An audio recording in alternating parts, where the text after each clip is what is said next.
गलती से अगर गोली तुम्हारे सीने में लग जाती तो तुम मर जाते। मर जाता तो मर जाता, अच्छा ही होता ना, मुक्ति तो मिल जाती। पिछले कुछ दिनों में क्या कुछ नहीं देखा मैंने। अगर खुद पे ना गुजरती तो मालूम ही नहीं पड़ता कि जिंदगी कैसे कैसे भयानक खेल खेल सकती है।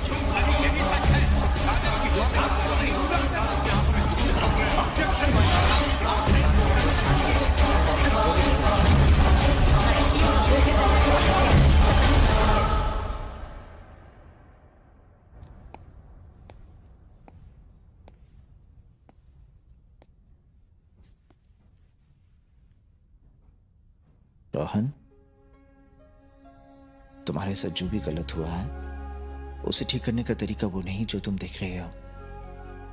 पुलिस से भागने का मतलब तुम्हारी परेशानियां और भी बढ़ जाएंगी। अब मैं इसी शहर में हूं, देखता हूं मैं तुम्हारे लिए क्या कर सकता हूं। तुमने किसी का बुरा नहीं किया, भगवान तुम्हारा भी बुरा नहीं करेगा।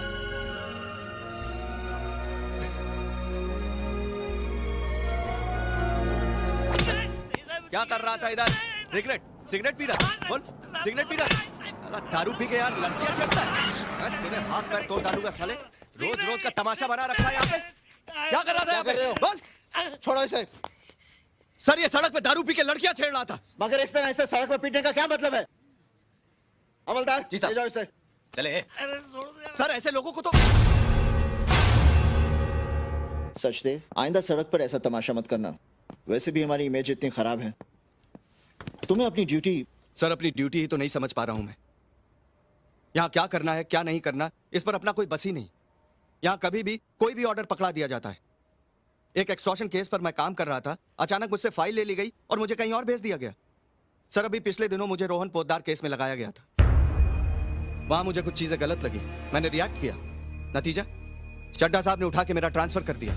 आजकल महापौर के बंगले के बाहर दरबान की तरह खड़ा हूं। सुबह शाम लोगों को सलाम करने का काम है मेरा। एंटी क्राइम सेल में मैं अच्छा परफॉर्म कर सकता हूं सर। तुम्हारी प्रॉब्लम मैं समझ सकता हूं। करियर में अक्सर ऐसे मोड़ आते हैं। अब तुम मेरे साथ काम करोगे, कमिश्नर साहब से मैं बात कर लूंगा। Thank you sir. सर जैसा आपने कहा था, मैंने लॉयर से बात करके मिस्टर मल्होत्रा की जुडिशियल कस्टडी को 7 दिनों के लिए बढ़वा लिया है। ये ऑर्डर्स हैं। रोहन पोद्दार को मैं अच्छी तरह से जानता हूं। उससे मिलने और उसके केस के बारे में जानने के बाद कुछ सवाल दिखाई दिए मुझे। एक तो जब रोहन ने अदालत में बताया कि गवाह लड़की को मारना चाहते थे, तो चड्ढा और अदालत ने इस बात को अहमियत क्यों नहीं दी? दूसरा, रोहन लड़की को मारना नहीं बचाना चाह रहा था, तो इस बात को सच क्यों नहीं माना गया? और एक खास बात, रोहन पोद्दार का केस 2 ही तारीखों में सिमट गया और उसे सजा भी हो गई, जबकि रोहन इस शहर के सबसे बड़े बिजनेसमैन देव मालिया का खास दोस्त है। पैसे और चालाक वकीलों के दांवपेच से केस कई सालों तक चलता है, फिर रोहन पोद्दार के केस में इतनी जल्दबाजी क्यों? जरूर कोई गड़बड़ है। मैं इस केस को खोलना चाहता हूं और मैं ये चाहता हूं कि तुम इस केस के विटनेसेस के बारे में जानकारी लो, लेकिन किसी को छूना मत। Right sir.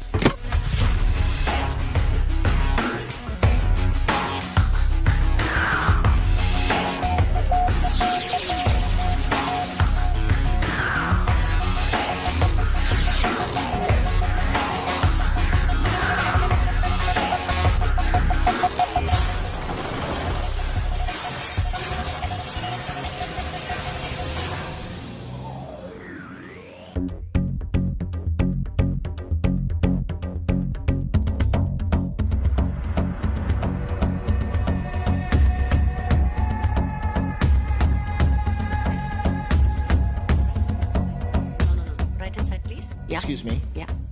Mrs. Kiran Batra? Yes. मैं ACP Rajveer Scindia. Hello. Hello. Rohan Poddar के केस के बारे में आपसे कुछ बातचीत करनी थी। Oh, I see. Excuse me, ma'am. ये पेंटिंग कहाँ प्लेस On करो? that wall, Shalini.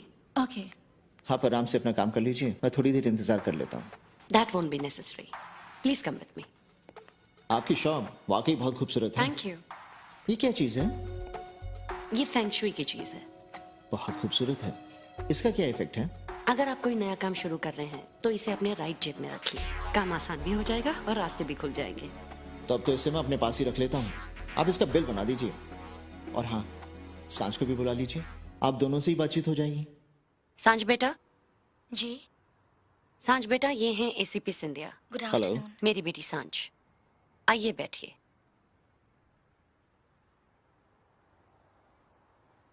बेटा, ये तुमसे कुछ बात करना चाहते हैं। जी। मिस सांझ, आप रोहन को कितने दिनों से जानती हैं? मिस्टर सिंधिया, प्लीज सांझ से आप रोहन की बात मत कीजिए। आपको जो कुछ पूछना है मुझसे पूछिए। देखिए, थोड़ी बहुत परेशानी तो उठानी पड़ेगी आप लोगों को। यहाँ किसी की जिंदगी का सवाल है। हाँ तो मिस सांझ, यही कोई 3-4 महीने से। मतलब सिर्फ 4 महीनों में आपका रिश्ता इतना गहरा हो गया था कि बात शादी तक पहुंच गई। मतलब आप रोहन को पूरी तरह से समझ चुकी थी, उस पर पूरा विश्वास था आपको। हम मगर मुझे क्या पता था कि वो मेरे साथ ऐसा करेगा। हेलो उसने तो कभी। मिस्टर मालिया। हाँ बिल्कुल, अभी देती हूँ। सांझ बेटा, mister Malia for you from Delhi. Hello Dev, hi. Delhi से बोल रहे हो? नहीं, कुछ नहीं, आई एम ओके। नहीं देव, आई एम एब्सोल्युटली ओके। बस गले में थोड़ी सी खराश है, ठीक हो जाएगी। ओके, मैं आपको बाद में फोन करती हूँ। बाय। देव माल्या, रोहन ने जिक्र किया था इनका। बहुत अच्छे दोस्त थे ये दोनों। आप रोहन के थ्रू ही इन्हें जानती हैं ना? मेरा मतलब है रोहन ने मिलाया होगा आप लोगों को। मेरी बेटी मिस्टर मालिया के ड्रीम हाउस का इंटीरियर्स कर रही है। ओह, वो क्लाइंट है आपके? बहुत बड़ा कॉन्ट्रैक्ट मिल गया आपको। मिस्टर माल्या ने जरूर आपकी बेटी में कुछ टैलेंट देखा होगा। मिस्टर मालिया को मेरी शॉप बहुत पसंद आई थी और ये भी सांझ ने ही बनाई है। ओह यस, इस शॉप की तो मैं पहले ही तारीफ कर चुका हूँ। मिसेस बत्रा, आपने जो ये मुझे दिया है ना, इसने अपना काम करना शुरू कर दिया। मुझे इस केस में रास्ता दिखाई दे रहा है। Thank you. और हाँ, अगर जरूरत पड़ी तो मैं दोबारा आपको परेशान करूंगा। Okay, bye bye. सांझ, इनसे मिलना या इनका फोन लेना अवॉइड करो। इनको जो कुछ भी बोलना है, बताना है, मैं बताऊंगी। मिस्टर माल्या, आपकी इतनी पुरानी दोस्ती है रोहन के साथ, आप उसके कैरेक्टर को अच्छी तरह से जानते हैं, फिर आपने कैसे मान लिया कि रोहन ऐसा कर सकता है? देखिए, जब कोर्ट में सब साबित हो गया तो मानना ही था। सारे सबूत, सारे गवाह उसके खिलाफ थे। अदालतों में जो रखा जाता है वो कितना सच होता है, ये आप भी जानते हैं। मैं इस केस के बारे में जितना जान पाया हूं, मुझे तो लगता है इसमें जरूर कोई गड़बड़ है। माना रोहन की गोली से लड़की मरी, लेकिन रोहन ने वो गोली लड़की पर नहीं बल्कि उस गुंडे पर चलाई थी जो उसे मारना चाहता था। फिर रोहन को ऐसी सजा क्यों? शायद आपने इसके बारे में नहीं सोचा। मैंने सोचा था, लेकिन मैंने बताया ना आपको कि कोर्ट में मैं हाँ, कोर्ट में वकील ने झूठ को सच बना के कुछ इस तरह से रखा होगा कि आप भी उलझ गए होंगे। जाहिर है आप एक शरीफ और खानदानी आदमी हैं, आपका इन चीजों से क्या वास्ता। लेकिन आप फिक्र मत कीजिए, जो सच है वो सामने आएगा। गुड। मैं इस केस को वापस खोलने वाला हूं।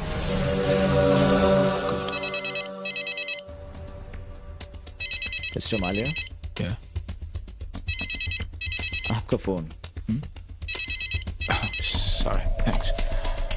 हेलो। पेपर्स को यहाँ भेजने की क्या जरूरत है? वेरिफिकेशन के लिए सीए के पास भेज दो ना। Damn it, sorry. लगता है आपने रोहन के बाहर आने की उम्मीद पूरी तरह से छोड़ दी है। यह बात सुनकर आपके चेहरे पर खुशी नहीं देखी मैंने। खुशी? मैं तो अब तक उस परेशानी से निकल नहीं पा रहा हूं कि जो कुछ भी हुआ वो क्या था, क्यों हुआ, कैसे हुआ। मीडिया, सोसाइटी, बात नाम खराब हुआ है मेरा। न जाने किस घड़ी में दोस्ती कर ली उसके साथ। मैं आपकी परेशानी समझ सकता हूं। आपकी वजह से मीडिया ने इस केस को बहुत उछाला है। आप फिक्र मत कीजिए, एक बार इस केस को खुलने दीजिए, सब साफ हो जाएगा। मैं जो कह रहा हूं ना, होने वाला है mister Mallya. Good, sure. Hello.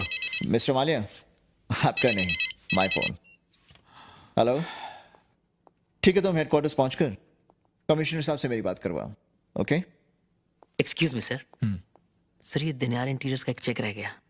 दिनार इंटीरियर्स। लेकिन रीमास का पेमेंट तो हो चुका है ना? हाँ sir, this the last check, 50 lakhs का चेक है, full and final. Alright, clear it quick. है sure sir, thank you. Thank you. Okay mister Malia, मैं फिर से आपको परेशान कर सकता हूं ना? Of course, sure. इसमें परेशानी की क्या बात है? Thank you.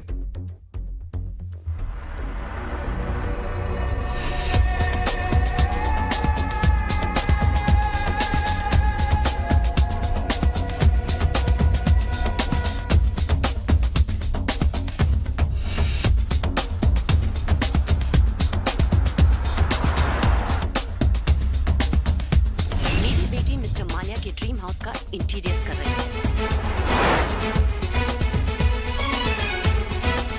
लेकिन रीमास का पेमेंट तो हो चुका है ना? हाँ sir, this the last check, 50 lakhs का चेक।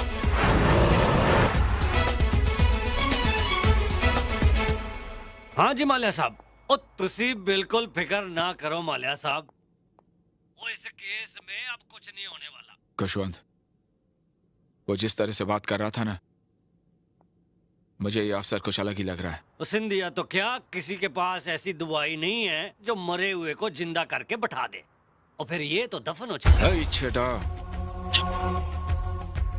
तुम जरा मुंह कम खोलो और दिमाग ज्यादा खुला रखो। अगर मुझे कोई प्रॉब्लम हुई तो तुम्हारे लिए बहुत ज्यादा प्रॉब्लम हो जाएगी, समझे? Sir, mister Dinyar on the line. Hello mister Dinyar, hello mister Scindia. मुझे आपसे कुछ बात करनी है। Yes sir. मिस्टर मालिया का जो मडालन वाला बंगला है, उसके इंटीरियर का काम आप कर रहे थे? Yes sir. तो फिर क्या हुआ? आपने काम बीच में छोड़ दिया? आपके और मालिया के बीच में कुछ प्रॉब्लम हो गई थी? नहीं सर, काम तो मैंने पूरा कर दिया था, और मिस्टर मालिया खुश भी थे मेरे काम से,